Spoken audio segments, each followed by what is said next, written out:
Olá pessoal, graça e paz. Hoje nós vamos analisar o dom de línguas das Escrituras Sagradas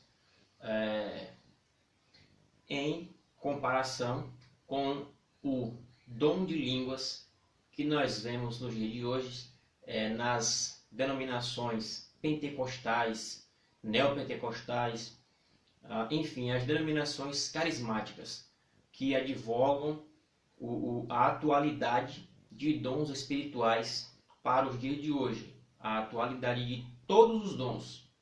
Os carismáticos, a maioria dos pentecostais, eles entendem que todos os dons que nós vimos mencionados nas Escrituras, ali no livro de Atos, nós vemos em Romanos capítulo 12, em 1 aos Coríntios capítulo 12, e algumas passagens do Novo Testamento, eles entendem que todos os dons são válidos. Mas hoje, especificamente, vamos falar aqui do dom de línguas da Bíblia e o dom de línguas que é falado hoje no meio pentecostal.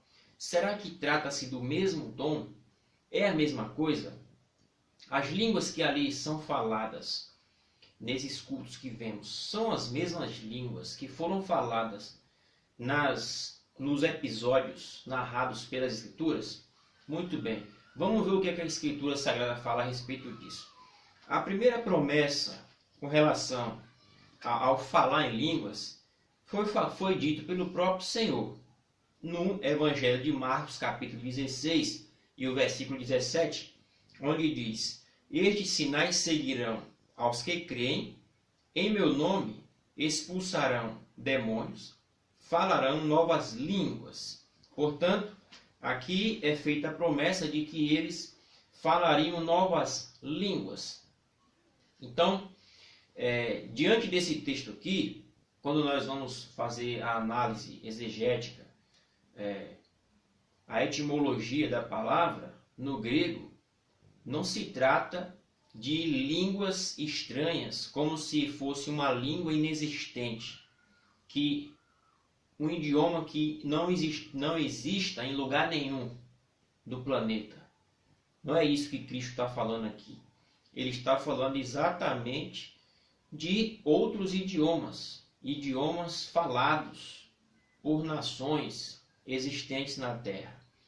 Como é que nós comprovamos isso? Nós comprovamos isso no livro de Atos, capítulo de número 2.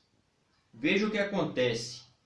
Vamos a Atos, capítulo 2, versículo 1 diz: "Cumprindo-se o dia de Pentecostes, estavam todos reunidos no mesmo lugar. De repente veio do céu um som, como de um vento veemente e impetuoso, e encheu toda a casa em que estavam assentados. E foram vistas por eles línguas repartidas, como que de fogo, as quais pousaram sobre cada um deles. Todos foram cheios do Espírito Santo e começaram a falar em outras línguas, conforme o Espírito Santo lhes concedia que falassem." Veja que interessante. A promessa lá em Marcos 16, 17 era que eles falariam em outras línguas. Aqui em Atos é dito que eles começaram a falar em outras línguas. Então, eles estavam falando em idiomas existentes, conhecidos, ainda que eles não tinham preparo, não tinham curso, não eram poliglotas, mas falaram por dom de Deus, por um milagre de Deus. E nós temos ali dois milagres acontecendo. Primeiro, o milagre de alguém que não estudou e não foi treinado para falar em outro idioma, esta pessoa falar em outro idioma.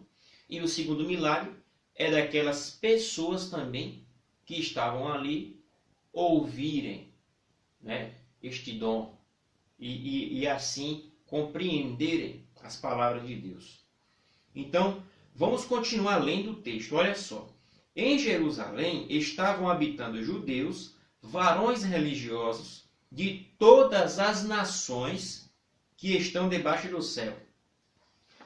Para alguém não argumentar dizendo que quando o texto fala que falava em outras línguas, que não há provas, não há prova no texto de que são idiomas conhecidos, idiomas terrenos, línguas terrenas, o próprio texto agora vai dizer que em Jerusalém haviam pessoas de todas as nações. E correndo aquela voz, ajuntou-se uma multidão que estava confusa, porque cada um os ouvia falar na sua própria língua. Eles não estavam ouvindo uma língua estranha, que nós ouvimos nos cultos pentecostais. Uma língua que ninguém sabe interpretar, uma língua que ninguém sabe de onde é. Eles estavam ouvindo nas suas próprias línguas. O texto diz isso aqui claramente. Isso assombrava eles de tal modo que olha o que eles vão dizer no versículo 7. E todos pasmados se maravilhavam, dizendo uns aos outros: pois que não são galileus todos esses homens que estão falando? Como, pois, os ouvimos cada um na nossa própria língua em que somos nascidos? Veja que aqui não deixa margem para a dúvida. O texto é claro ao dizer que todos que estão falando eram da mesma região. Como que eles estavam falando na língua daquelas pessoas daquele lugar? E é interessante que eles chegam a dizer como os ouvimos falando na nossa própria língua em que somos nascidos, das suas regiões. Então eles estavam falando de modo sobrenatural em idiomas de outras nações, nações, povos vizinhos. Agora, para completar o texto, sem deixar nenhuma dúvida, veja o que o versículo 9 vai dizer. Partos e medos, elamitas, os que habitam na Mesopotâmia, na Judéia, Capadócia, Ponto, Ásia, Frígia, Panfilha, Egito, partes da Líbia, junto a Cirene, e a forasteiros, romanos, judeus como prosélitos, cretenses, árabes, todos os temos ouvido em nossas próprias línguas falar das grandezas de Deus. Além do texto dizer que eles estavam falando em idiomas, em línguas de nações, idiomas terrenos, o texto ainda cita as nações no versículo 9 ao versículo 11. E o versículo 12 diz: e todos se maravilhavam e estavam suspensos, dizendo uns para os outros. O que quer isso dizer? Porque foi um evento assombroso. De modo sobrenatural, Deus fez com que aqueles discípulos recebessem esse dom e eles evangelizavam. Porque o propósito do dom de línguas consiste na evangelização, na pregação do evangelho. Assim como a profecia consistia na pregação, em se anunciar o reino de Deus. Línguas estranhas, quando nós vamos verificar em Coríntios, era necessário que tivesse intérprete para esse dom. Quando eu me refiro a línguas estranhas, obviamente, estranha para a pessoa que não fala outro idioma. Mas o dom é falar em outras línguas, idiomas de nações. Portanto, as línguas estranhas pentecostais que nós ouvimos essas pessoas falando, que são apenas repetições, são apenas uma histeria coletiva, de tanta pessoa conviver neste meio e ouvir todos os dias, em todos os cultos, aquelas línguas que são invenções daquelas pessoas ali, as outras acabam aprendendo, copiando e repetindo. Tanto é que a maioria dos pentecostais produzem o mesmo som. São sons parecidos, porque é apenas uma manipulação que a mente humana faz.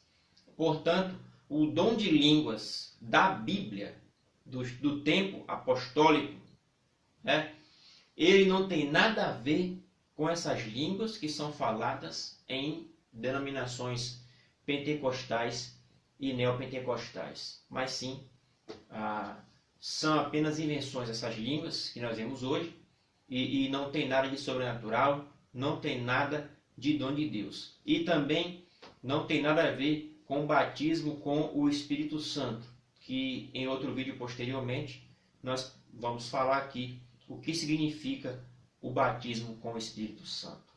Se você gostou desse vídeo, deixe o seu like, compartilhe e inscreva-se em nosso canal. Um grande abraço e até o próximo vídeo.